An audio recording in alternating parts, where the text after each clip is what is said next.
블링크라는 책을 쓴 말콤 글래드웰이라는 사람이 있습니다. 그 사람은 천성적으로 머리가 곱슬곱슬하고 머리가 아주 덥수룩한 그런 사람이었어요. 젊은 시절 머리를 길게 길렀어요. 머리를 길게 기르고 보니까 사람들이 하나같이 의심의 눈초리를 갖고 그를 쳐다보는 거예요. 갑자기 경찰이 다가오더니 잠시 검문이 있겠습니다. 면허증 좀 보내주세요. 자기는 아무것도 잘못한 게 없는데 머리를 길러온 그 모습이 헤어스타일 때문에 범죄자처럼 보였다는 이야기지요. 똑똑한 사람이었기 때문에 그 사실을 바탕으로 해서, 원래 그는 기자였기 때문에 책을 썼습니다. 블링크라는 책 제목의 책을 썼어요. 거기에 보면 워런 하딩의 실수라는 챕터가 있습니다. 이 워런 하딩이 누구냐? 미국의 대통령이었던 사람입니다. 워런 하딩은 정말 잘생긴 사람이었어요. 목소리가 끝내주는 사람이었습니다. 능력도 실력도 개뿔 아무것도 없는데 딱 한 번 나가서 연설하면 사람들이 저 사람 상원의원처럼 생겼다. 그래서 상원의원에 당선되고, 또 연설하면 주지사에 당선되고, 연설하면 사람들이 그 생긴 모습의 매력을 느꼈어요. 결국 1921년 미국의 대통령이 됩니다. 그런데 그는 미국에서 가장 무능한 대통령 1, 2위를 다투는 사람이에요. 아마 3위 정도 되겠네요. 트럼프가 그 앞에서 있을 거니까. 그 워런 하딩 1921년 대통령이 되고 난 다음에 참모들에게 모든 일들을 맡기고 속만 썩히고 골프나 치고 그 다음에 갬블이나 하고 바람이나 피고 이러다가 3년 만에 심장마비로 죽었습니다. 이 외모가 문제였지요. 좀 과장해서 말하면 하딩은 정치인답게 생긴 사람이었습니다. 잘생긴 외모 하나 가지고 승부수를 던졌습니다. 그래서 그는 올라가고 싶은 데까지 올라갔지만 결국 그의 무능함은 곧 드러나고 말았습니다. 이 능력 있는 것, 외모가 능력이 된 세상이 되었습니다. 우리나라도 지금 그렇죠.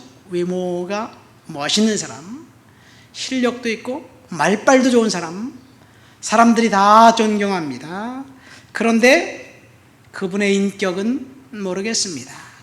어쨌든 존 맥스웰이라는 사람이 쓴 책, 이 승리하는 자는 포기하지 않는다라는 책에 보니까요, 이 신문 기자들이 이렇게 조사를 쭉 해봤더니 키가 1m 85인 사람하고 1m 75인 사람하고 연봉이 다르대요.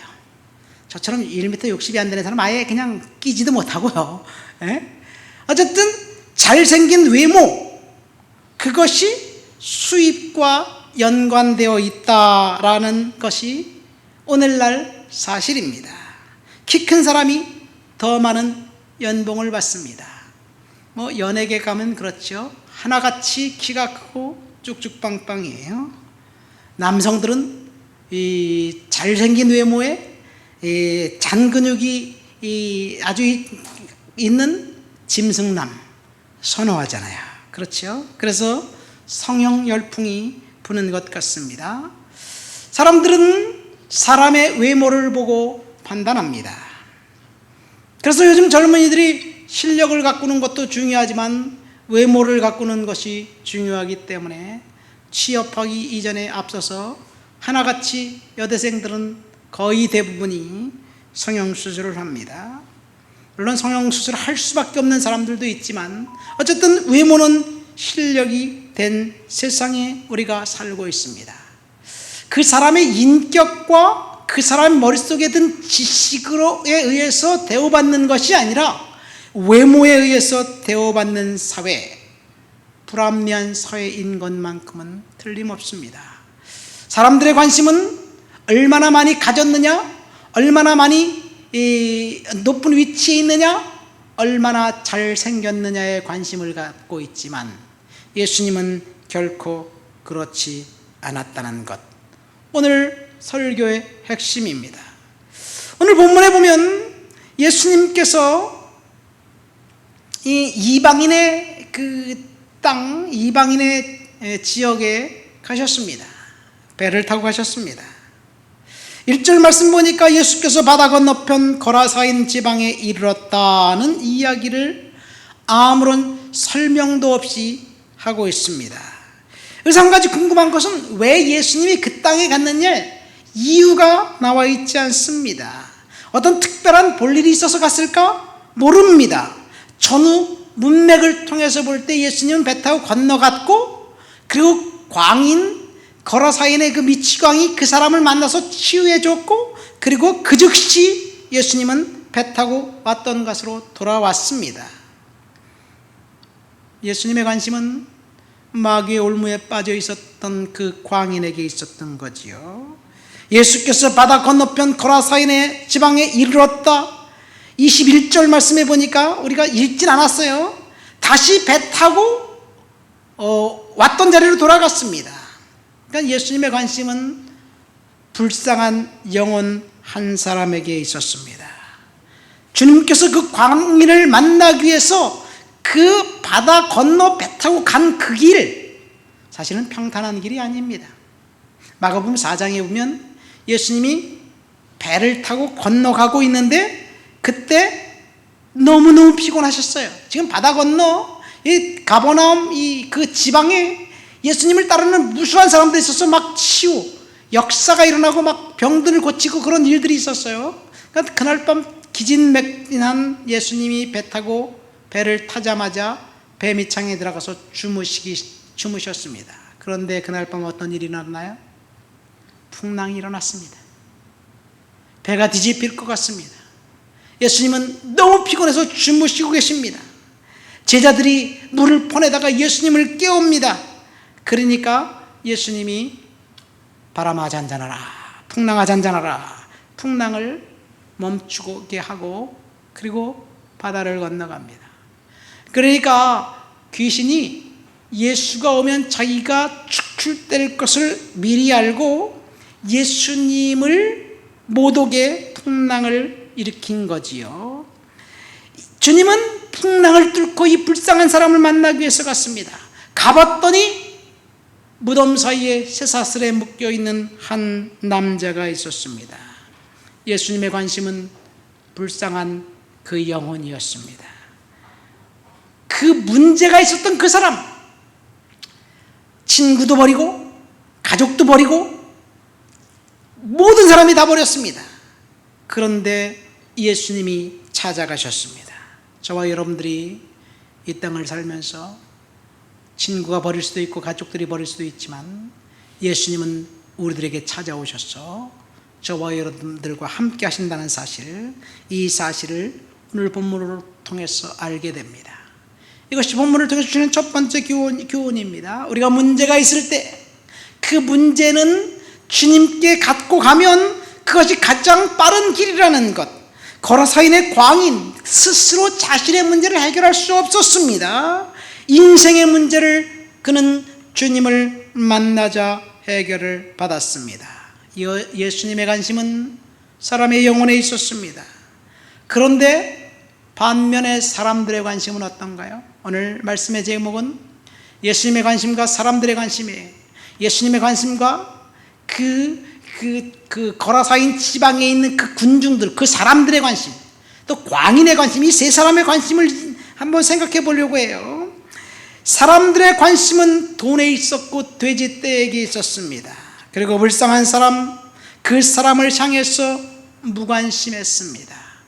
그 사람이 이 무덤 근처에 살고 있었는데 혹 민가에 내려와서 폭행이라도 행사할까 봐 누군가가 쇠사슬로 묶어놨어요.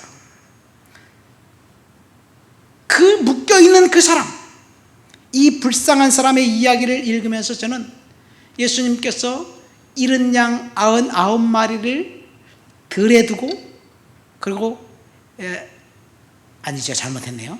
잃어버리지 않은 양 그냥 99마리를 들에 두고 잃은 양 한 마리를 찾기 위해서 갔다는 얘기가 생각이 나요. 언젠가 제가 말씀드렸듯이 내가 목자라면 이 잃어버리지 않는 99마리 양은 안전한데 갔다가 보호하고 잃어버린 양을 찾아갈 것 같잖아요. 근데 예수님은 그렇게 하지 않았습니다. 99마리 양, 예수님 앞에 순종했던 양, 그 양들을 그냥 길거리, 그냥 산, 맹수들이 우글거리는 그곳에 남겨두고, 그리고 한 마리 양을 찾아 떠났습니다. 똑같습니다. 가버나움 그 지역에 예수님을 따라다니던 수많은 사람들, 그래서 예수님의 손길이 필요하고 예수님으로부터 치유가 필요한 사람들이 거기 있었습니다. 그런데 예수님은 그들을 거기 놔두고 배 타고 바다 건너가서 그 잃어버린 양 한 마리를 만나고 치유해주고 돌아오셨습니다. 이것이 예수님의 관심입니다. 두 번째로 광인, 그 광인은 어떤 관심을 갖고 있었을까요? 그 미추광인, 그 사람은 지금 온전한 이성이 아닙니다. 인간이 아니라 짐승이라고 밖에 우리가 해석할 수가 없어요. 쇠사슬로 묶여 있죠. 그리고 돌로 자기 몸을 때리고 칩니다. 그리고 어떨 때는 쇠사슬을 끊어버리고 나가서 횡포하게 고래고래 소리를 지릅니다. 5절 말씀에 보니까 무덤 사이에서 소리 지르며 자신의 몸을 돌로 해치고 있었다. 그 사람이 몰골이 어떤 모습인지 우리가 상상이 됩니다. 짐승 같은 모습이었을 것입니다. 몸에 든 옷을 걸치긴 걸쳤는데 누더기 같은 옷을 걸쳤을 것입니다. 아마도 돌과 나무와 가시에 찔려서 온몸엔 상처 투성이었을 것입니다. 그러니까 몸에서 냄새는 엄청나게 났겠죠. 여러분, 노숙자 옆에 쓱 지나가면 노숙자 냄새 아세요 혹시? 제가 밴쿠버에 있을 때요, 노숙자가 우리 집에 와서 한 서너 달 살았던 적이 있어요.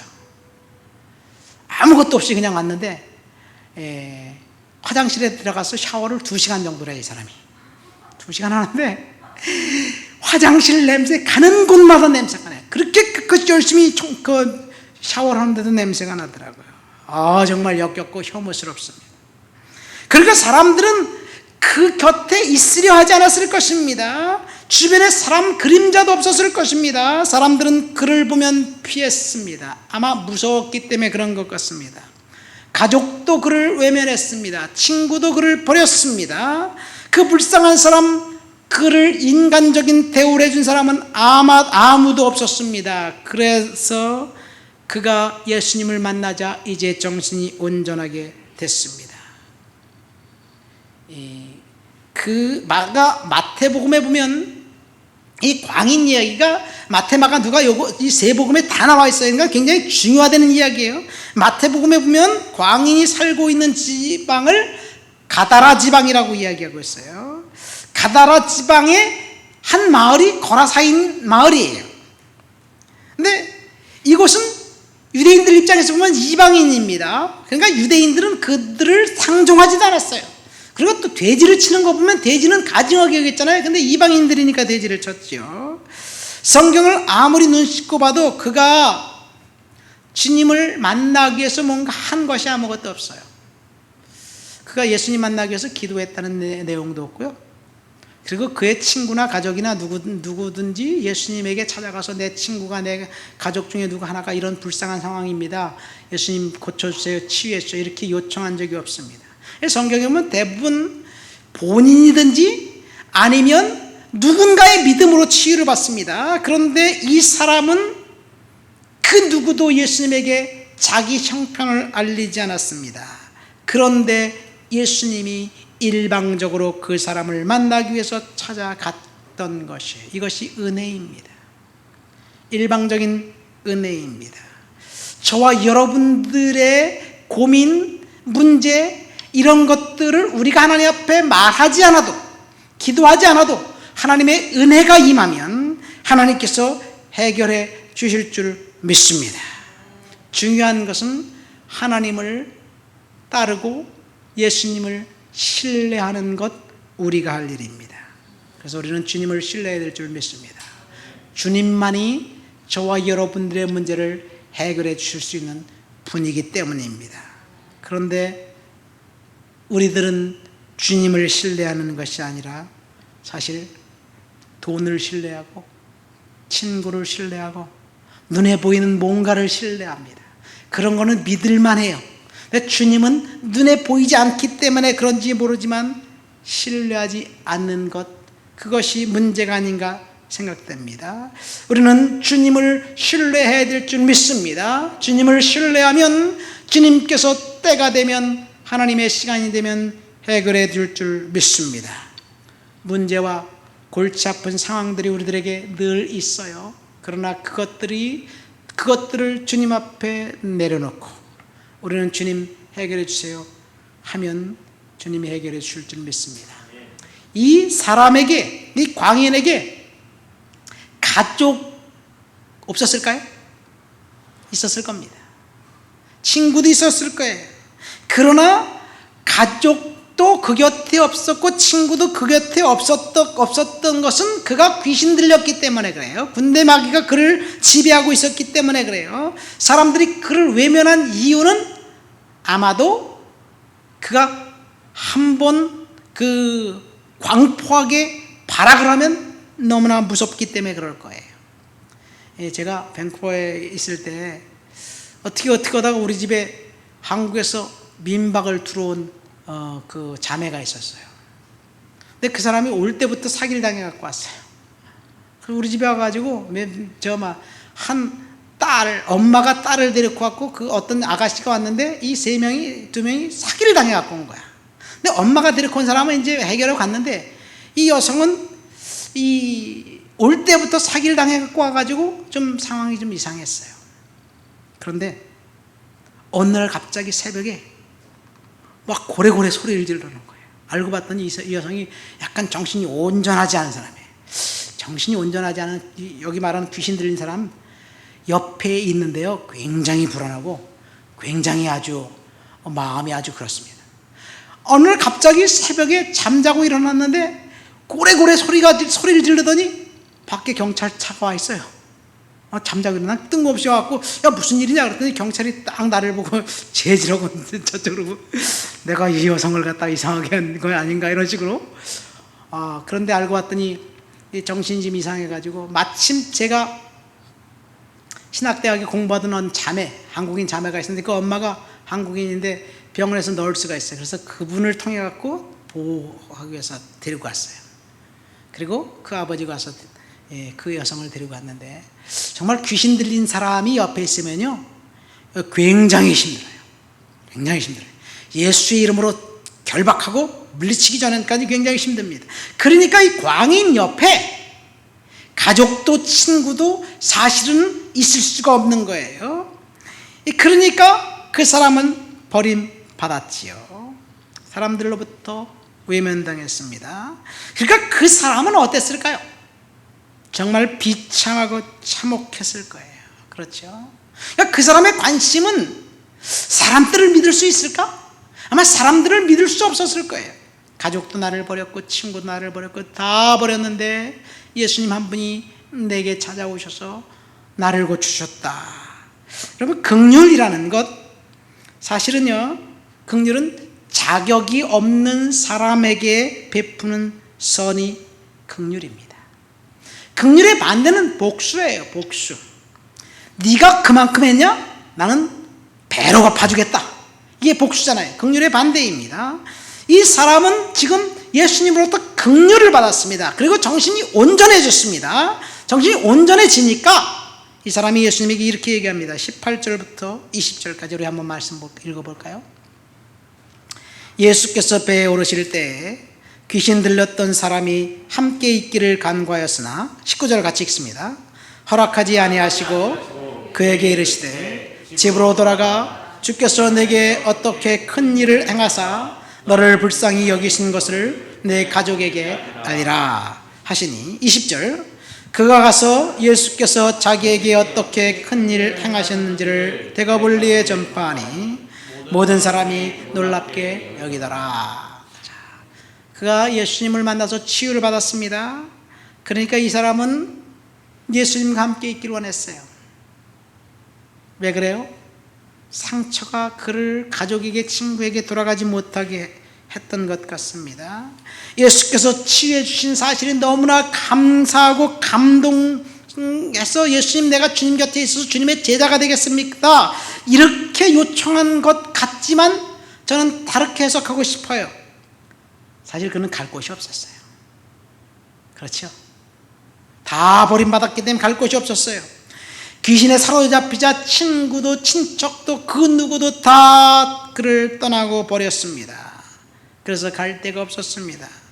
버림받은 그 사람 갈 곳이 없었기 때문에 주님, 내가 주님을 따라가겠습니다, 그렇게 말한 것 같습니다. 그런데 예수님은 허락하지 않습니다. 집으로 돌아가라, 가족에게로 돌아가라, 그리고 내게서 일어난 일, 어떤 일이 일어났는지 가족에게 말해라. 그러니까 광인은 자기에게 과거에 경험했던 상처가 오직 자기 자신만 생각하는 사람이 되었어요. 어쩌면 우리의 모습일 수도 있어요. 우리는 다른 사람에 대해서 이해하고 인정해주고 그 사람이 왜 나한테 그랬을까 너그러운 마음을 갖기보다는 상대방을 통해서 상처를 받습니다. 그래서 마음을 닫아버려요. 내가 상종하지 않으면 되지, I don't care, 넌 나와 상관없다, 이제 끝이야, 끝. 그리고 계속해서 자기 자신의 아성을 쌓습니다. 우리의 모습입니다. 주님은 지금 그것을 깨라는 이야기예요. 주님은 그 사람에게 너 자신의 모습 거기에 감추지 말고 다시 돌아가라. 그리고 네가 만났던 주님에 대한 이야기, 은혜에 대한 이야기, 하나님의 사랑에 대한 이야기, 너를 버렸던 그 사람들에게 하라는 이야기예요. 지금 주님께서 저와 여러분들에게 하시는 말씀입니다. 나가서 우리들에게 상처 준 그 사람들에게 복음을 전하고 예수를 전하라는 얘기예요.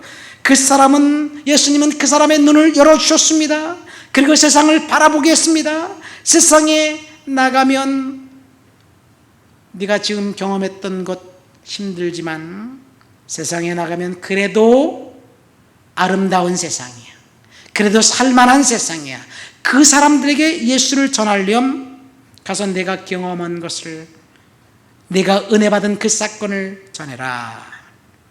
여러분, 이것이 예수님의 말씀입니다. 그래서 그는 진짜 예수님 말씀 따라서 가족에게 돌아갔습니다. 20절 말씀에 보니까 온 데가볼리에 예수에 관한 소문이 퍼졌다, 그렇게 나와 있죠. 그죠? 데가볼리는 지금 이방 땅입니다.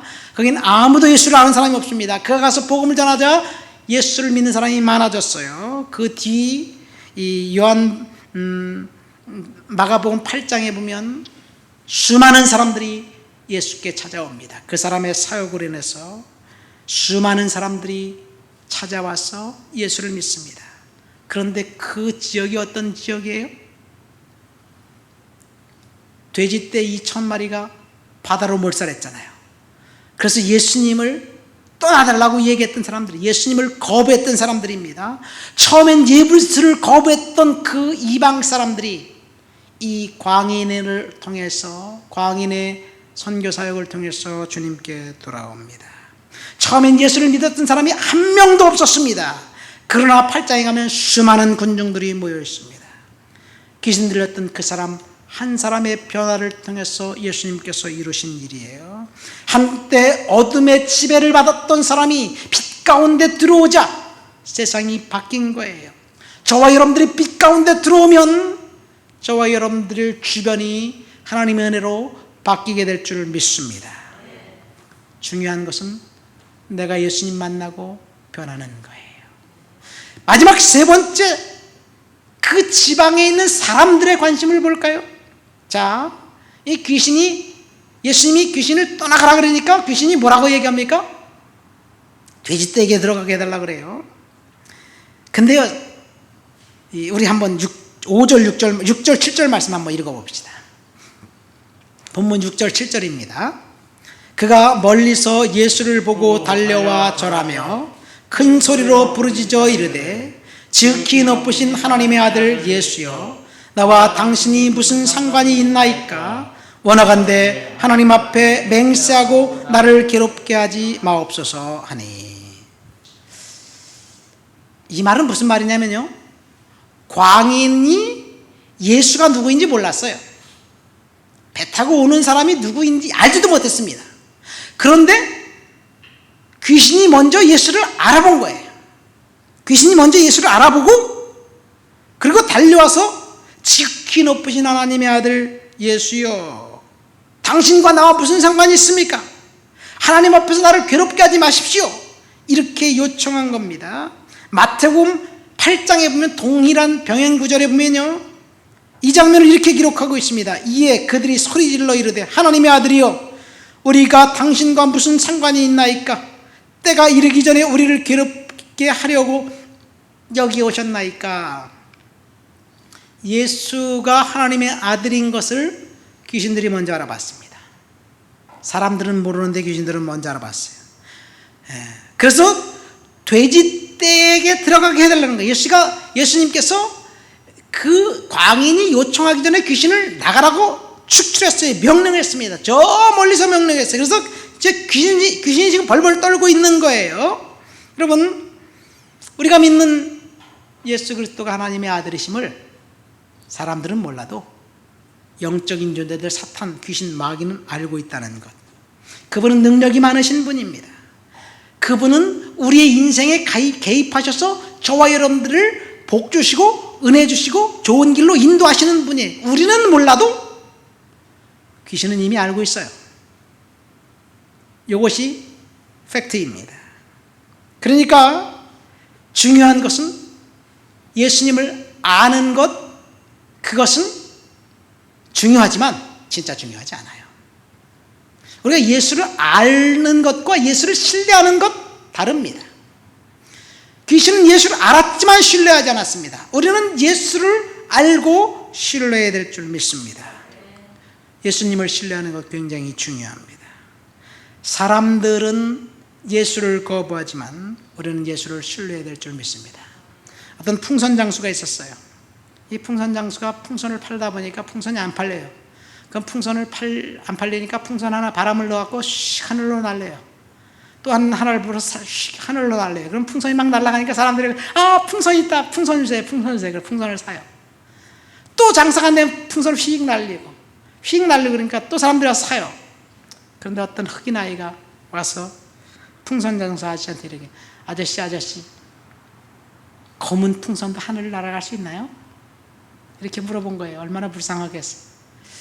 지금 나는 흑인이라서 사람들이 멸시하는데 검은 풍선도 하늘을 날아갈 수 있나요? 그러니까 이 풍선 장수 아저씨가 그 꼬마에게, 얘야, 풍선의 색깔이 중요한 게 아니라 그 안에 무엇이 들어있느냐가 중요한 것이란다. 그 안에 수소보가 들어있으니까 날아가잖아요. 여러분, 겉모습은 중요하지 않습니다. 우리 안에 예수 그리스도의 은혜와 능력이 있는 것이 중요합니다. 그것은 눈에 보이지 않습니다. 그러나 예수 그리스도가 저와 여러분 안에 있으면 우리는 그 이상의 것도 할 수 있습니다. 그래서 예수님의 능력과 은혜 안에 우리는 살아야 돼요. 눈앞에 보이는 상황이 지금 절망적이고 눈앞에 보이는 상황이 뭔가 좋지 않을지라도 그 너머에서 역사하시는 하나님을 바라보면서 소망을 잃어버리지 마시기를 예수님의 이름으로 축원드립니다.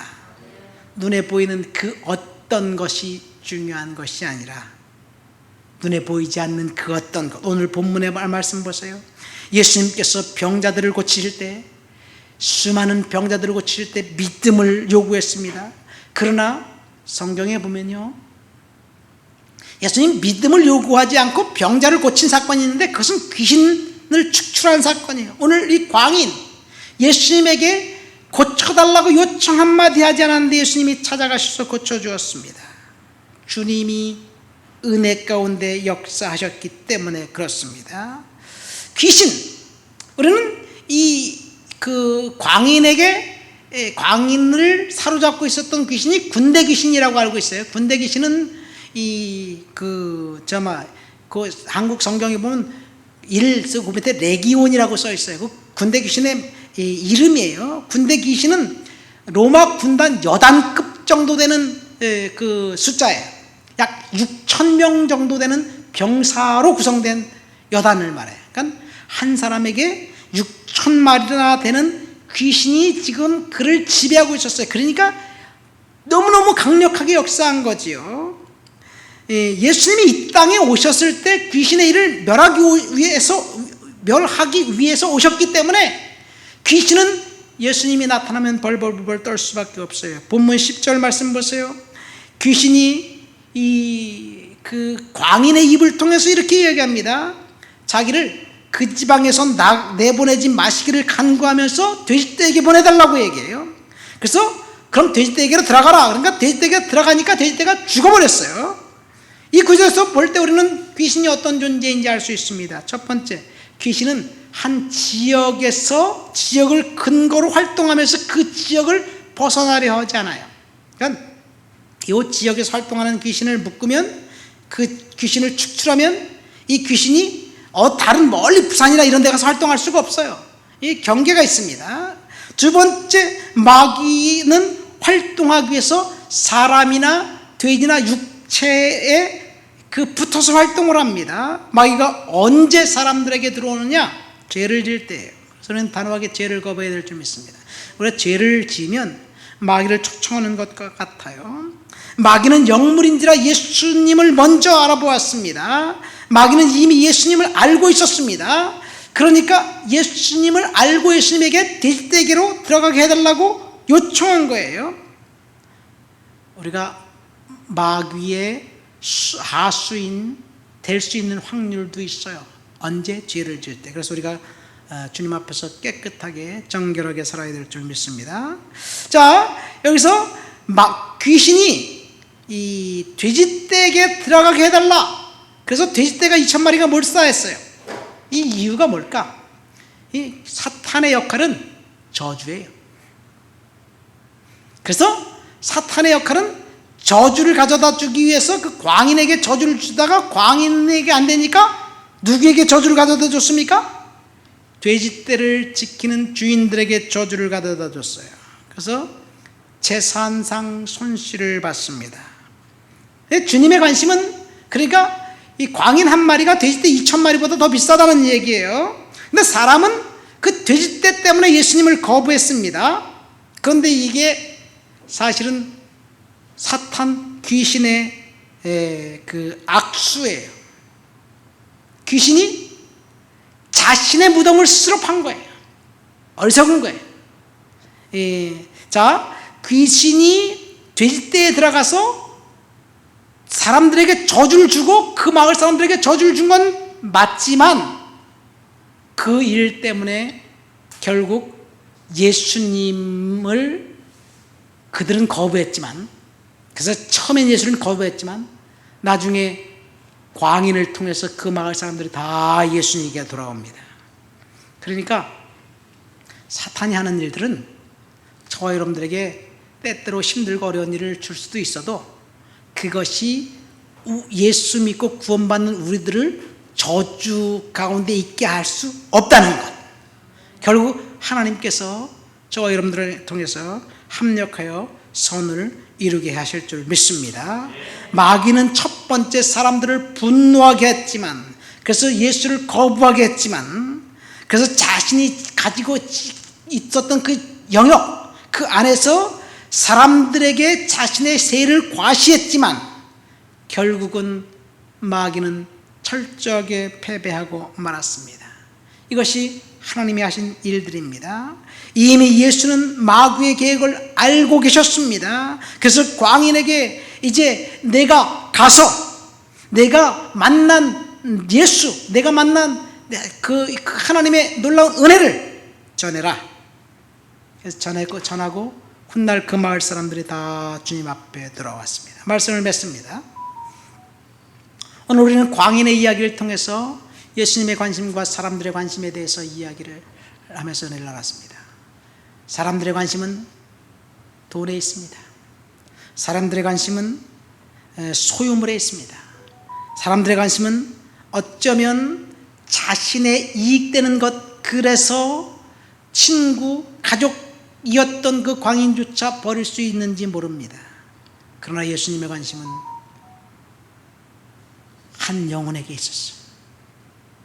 비록 그 영혼이 비참해서 인간 같지 않지만 그 하나님의 형상으로 창조된 그 영혼에게 있었습니다. 저와 여러분들이 예수님처럼 사람과 영혼에게 관심을 갖고 그렇게 살아가야 될 줄 믿습니다. 우리 다 같이 말씀을 생각하면서 통성으로 기도합니다.